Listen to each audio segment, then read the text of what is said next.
So previous వీడియోలో కొన్ని examples చూసాం కదా, కొన్ని సినారియోస్, అలాగే ఇప్పుడు కొన్ని సినారియోస్ చూద్దాం సిఎస్వి ఫైల్లో. So first CSV file import చేసుకున్నాను. ఇది 61 లెసన్.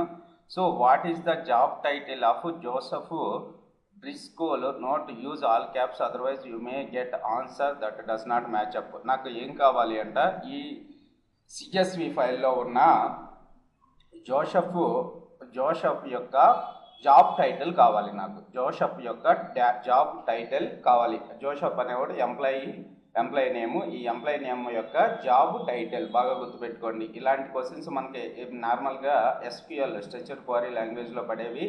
ఇప్పుడు మనం పైథాన్లో మ్యాక్సిమం ఇంటర్వ్యూస్కి వెళ్ళేటప్పుడు ఇలాంటి క్వశ్చన్సే అడుగుతూ ఉంటారు మనల్ని.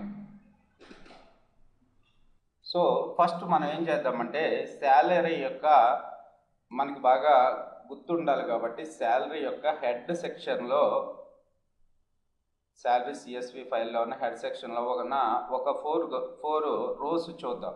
సో ఎంప్లాయీ నేమ్ అనేది ఉంది మనకి. ఎంప్లాయీ నేమ్ యొక్క జాబ్ టైటిల్ అడుగుతున్నాడు వీడు.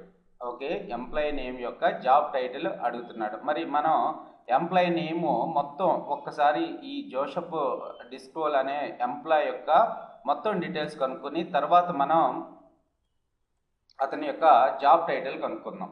ఓకే, సో దీన్ని ఇక్కడి వరకు కామెంట్ చేస్తున్నాను నేను, లేకపోతే 1 రోనే తీసుకుందాం. రైట్, 1 రో ఉంది మనకి. ఇప్పుడు నేనేం రాస్తున్నానంటే, శాలరీ ఆఫ్ ఎంప్లాయీ నేమ్ మనకి క్లియర్గా ఉండాలి. మనకి చాలా క్లియర్గా ఎంప్లాయీ నేమ్, ఇక్కడ ఎంప్లాయీ నేమ్ అనేది క్యామిల్ కేసులో ఇచ్చాడు. ఎంప్లాయీ నేమ్ క్యామిల్ కేసే వాడండి మీరు. ఇక్కడ చూడండి,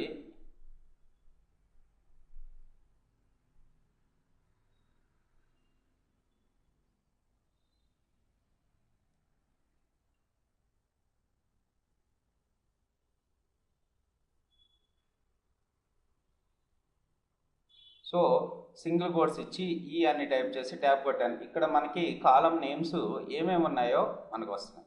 ఓకే, ఎంప్లాయీ నేమ్ అనేది ఉంది. Okay, employee name double equals to Joseph. అంటే ఇక్కడ మనం అసైన్మెంట్ కంపారిజన్ ఆపరేటర్ వాడుతున్నాం మనం, జోసెఫ్. సో మనకి ఇక్కడ ఏమి హెల్ప్ రాదు మనకి. ఓకే, ఇక్కడ మనకు క్లియర్గా ఇచ్చిన నేమ్, అంటే ఇక్కడ మనకి కండిషన్ చెప్తున్నాడు. ఏమంటున్నాడు, సో ఇక్కడ ఒక్కొక్కసారి జోసెఫ్ ఇలాంటి వాళ్ళు మనకి క్యామిల్ కేసులో ఉండొచ్చు, ఎగ్జాక్ట్ నేమ్తో ఉండొచ్చు, లేకపోతే ఇది ఉండొచ్చు. నాకు ఎగ్జాక్ట్ నేమ్ జోసెఫ్ బ్రిస్కోల్. సో ఇక్కడ అన్నీ కూడా క్యాప్స్లో ఉన్నాయి. మీరు టైప్ చేసేటప్పుడు చాలా జాగ్రత్తగా అక్కడ ఏదైతే ఇచ్చాడో దాన్ని టైప్ చేయండి, లేకపోతే కాపీ పేస్ట్ చేసుకోండి. ఇప్పుడు నాకు ఎంప్లాయీ నేమ్ మన శాలరీ యొక్క సిఎస్వి ఫైల్లో, శాలరీ సిఎస్ ఫైల్లో ఎంప్లాయీ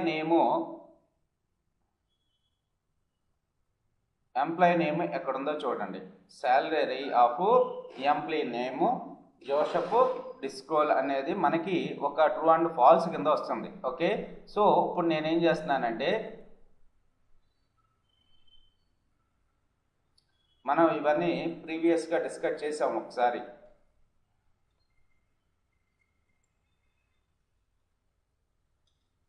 సో ఇప్పుడు చూడండి, మనకి ఎవరైతే 25th ఐడి కింద ఉన్నాడు అనమాట ఈ జోసెఫ్ డిస్కోల్ అనేవాడు, ఈ 25th ఐడిలో మనకు వచ్చారు. సో మీకు అర్థమయ్యే ఉంటుంది, ఇక్కడ salary of employee name equals to డైరెక్ట్గా ఇది రాసినప్పుడు మనకి true and false boolean table వచ్చింది.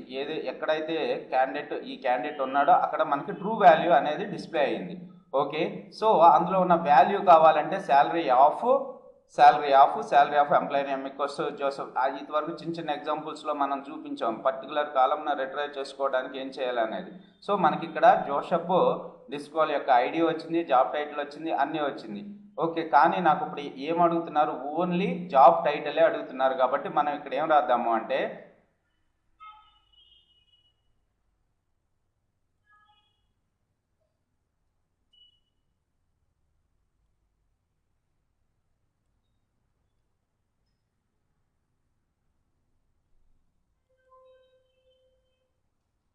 చూడండి మనకి ఓన్లీ జాబ్ టైటిల్ వచ్చింది. ఓకే, మీరు బాగా అర్థం చేసుకోండి. మనం ప్రోగ్రామింగ్ ఎలా రాస్తున్నామో నేను కాపీ పేస్ట్ చేస్తున్నాను. టైప్ చేయడానికి కొద్దిగా ప్రాబ్లం ఉంది, అందుకని చెప్పి కాపీ పేస్ట్ చేశాను. సో ఇంతవరకు నేను దీన్ని ఆల్రెడీ ఎగ్జిక్యూట్ చేసి చూసి మీకు ఎక్స్ప్లెయిన్ చేద్దామని చూపిస్తున్నాను అనమాట. Salary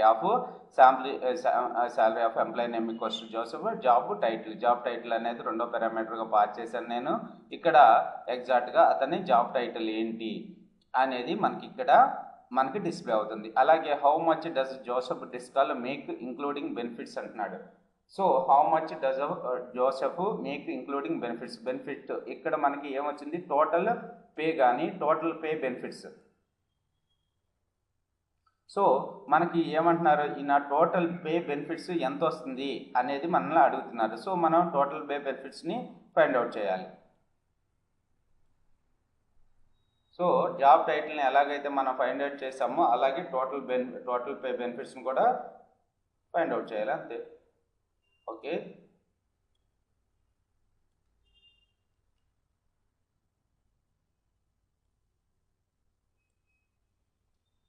so total pay benefits వచ్చేసి జోసెఫ్ డిస్కాల్ది ఇంత ఉంది. సో మనకి ఇంకో క్వశ్చన్ ఏంటంటే, what is the name of highest paid person including benefits అంటున్నారు. అంటే టోటల్ పే బెనిఫిట్స్ ఎవరికి ఎక్కువ వస్తున్నాయి అనేది మనం ఫైండ్ అవుట్ చేయాలి. టోటల్ పే బెనిఫిట్స్ని ఎక్కువ ఎవరికి వస్తున్నాయి అనేది మనం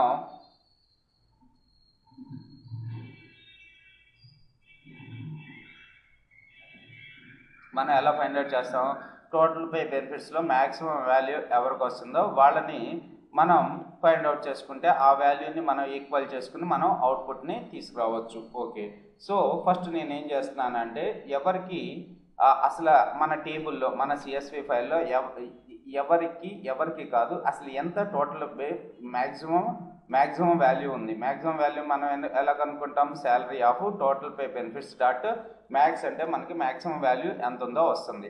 సో దాన్ని మనం ఎవరితో కంపేర్ చేయాలి, టోటల్ పే బెనిఫిట్స్ ఎవరికైతే ఉన్నాయో వాళ్ళందరితో మనం కంపేర్ చేసుకున్నట్టయితే మనకి అవుట్పుట్ అనేది మనకి ఇప్పుడు చూడండి output. Okay, sal of total pay benefits double equals to sal of total pay benefits dot max value. Okay, ఇలా మనం రాస్తే ఏమవుతుంది, total pay benefits max value ఆ టోటల్ పే బెనిఫిట్స్ ఉన్న కాలమ్స్ అన్నిటితోటి కంపేర్ చేసుకుని మనకి ట్రూ అండ్ ఫాల్స్ వాల్యూస్ మనకి ఇస్తుంది అనమాట. ఓకే, ఇప్పుడు చూడండి మనకి ట్రూ అండ్ ఫాల్స్ వచ్చింది.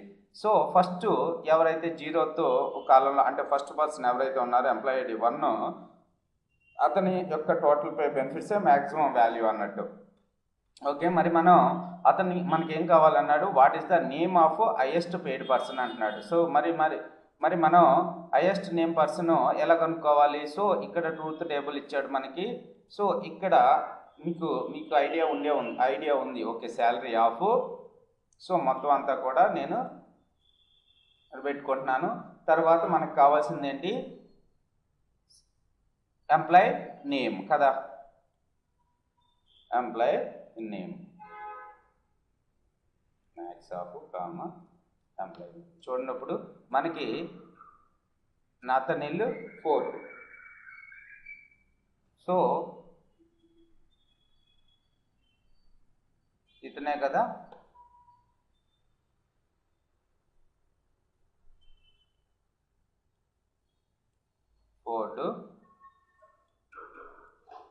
సో ఇక్కడ టోటల్ పే బెనిఫిట్స్ వచ్చేసి ఎందుకంటే ఓకే, ఈ విధంగా మనం క్వారీస్ అంటే ఎస్క్యూఎల్లో క్వారీస్ అంటాం కదా, ఈ విధంగా మనం రాసుకుని ఈ విధంగా మనం స్టేట్మెంట్స్ రాసుకుని మనం ఏంటంటే సో ఎంప్లాయీ నేమ్ మనకి డిస్ప్లే అవుతుంది. ఓకే, ఇంకా చాలా ఎక్సర్సైజెస్ ఉన్నాయి, చాలా ఎగ్జాంపుల్స్, చాలా స్టేట్మెంట్స్ ఉన్నాయి. అవన్నీ కూడా నెక్స్ట్ వీడియోలో ఎక్స్ప్లెయిన్ చేస్తాను. Thanks for watching this video. So మీరు చూడండి, కన్ఫ్యూజ్ కావద్దు. 1కి 2 సార్లు ప్రాక్టీస్ చేయండి. ఈ స్టేట్మెంట్స్ అన్నిటినీ కూడా చేస్తే మీకు అర్థమవుతూ ఉంటుంది.